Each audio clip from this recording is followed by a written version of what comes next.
Embarquons résolument dans le train du bonheur. Ainsi s'intitule cette déclaration d'universitaires et autres personnalités issues de la région du Sud.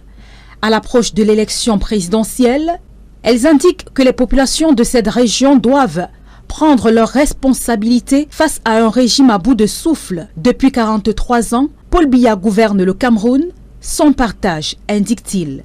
Sa région d'origine, le Sud, est injustement perçue comme complice de ce long régime, alors même qu'elle en subit de plein fouet les conséquences. Ces personnalités citent en exemple les routes impraticables, les infrastructures inachevées, la pauvreté croissante, le chômage massif et l'abandon institutionnel. Le comice agropastoral qui a pourtant contribué à développer et à mieux urbaniser certains chefs-lieux de région n'a rien apporté de significatif selon eux à la ville d'Ebolova par exemple. Contrairement aux idées reçues, les populations du Sud n'ont jamais bénéficié d'un traitement de faveur. Selon eux, l'élite locale, cooptée et corrompue, a trahi les aspirations populaires en entretenant une image mensongère d'un soutien massif au régime. Ce mensonge doit cesser. Le moment est venu de rompre avec le silence, la peur et la soumission, martèle-t-il. Ils invitent les populations du Sud en général à refuser le statu quo, à s'engager pour une alternance véritable